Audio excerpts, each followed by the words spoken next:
So even as we speak, a state of emergency has been declared in Venezuela. The vice president has demanded proof of life. And of course, Venezuela has called for an emergency session of the United Nations Security Council. Russia has condemned US actions, calling it unacceptable and untenable. The United States, according to reports, has indicted Venezuelan President Maduro and his wife. Both now face criminal charges, including of narco-terrorism. But the question we're asking here on India Today, has the United States crossed the red line, not only bombing another country, but also capturing the president of Venezuela and his wife? Is this a part of his war on drugs, or is this a war for oil? And what does this mean for his dream of being awarded a Nobel Prize for Peace after bombing another country? Joining me on India First is Lieutenant General KJS Dhillon, former Director General of India's Defence Intelligence Agency. Ambassador Prabhu Dayal is a former top diplomat. Sushant Sareen is a senior fellow at the Observer Research Foundation. But my first question is to Glenn Carl, a former officer in the CIA's Directorate of Operations and Security. Glenn Carl, welcome. Your reading of the US operations, does this smack of a CIA operation, the manner in which perhaps they may have subverted the system, that US forces go in, capture a president and his wife and bring them out with bombing that place? Had the US subverted the system within? Well, we can be confident, although I don't know personally, but we can be confident that the CIA has been active and it is involved in any sort of operation like this. But this is not really a CIA operation. There's nothing covert about this at all. This is more a straightforward decapitation of the government with conventional military forces. We know that the CIA, it was publicized a month ago, I guess, conducted a drone strike against Venezuela. We can assume or be confident that the CIA is trying to and probably has sources there. But I wouldn't characterize this one as an intelligence operation, really. This is more of a conventional overthrow of a government. But hardly any reaction from that government, General Dhillon, completely overwhelmed, taken by surprise, the manner in which US forces were able to go and bomb. They'd been building up for a very long time. USS Gerald R. Ford, the carrier battle group, the fighter planes, the helicopters, the Chinooks and the Apaches. Your reading of this operation, sir? Say you're on mute.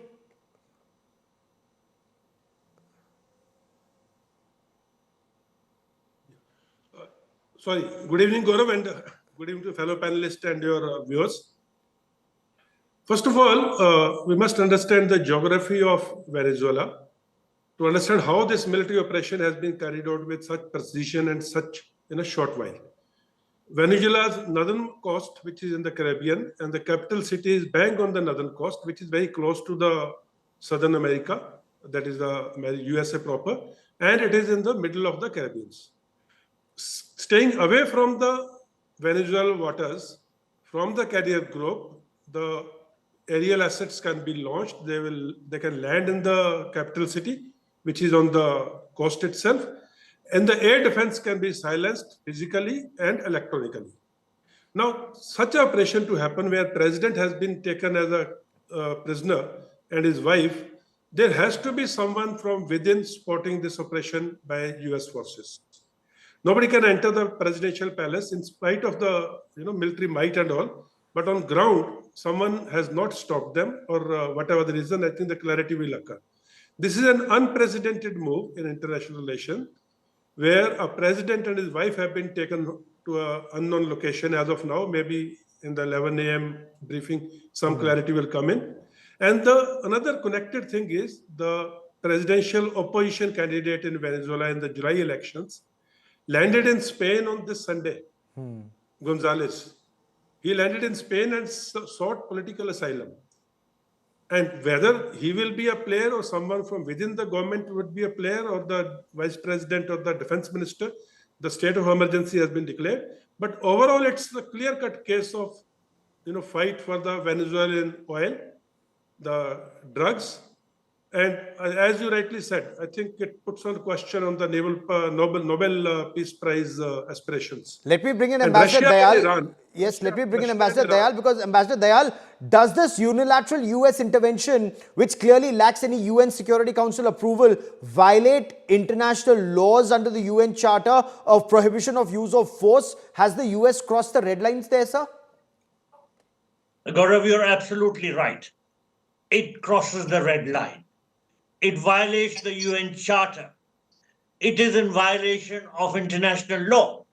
But we can keep saying it till the cows come home, but it doesn't make any difference to the situation on the ground.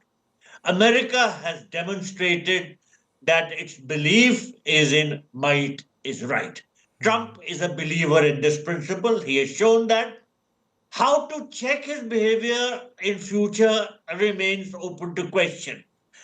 Everybody knew that he wanted a regime change in Venezuela. He had hinted at that. He had always said that Edmundo Gonzalez had been deprived of the presidential election because Maduro had cheated.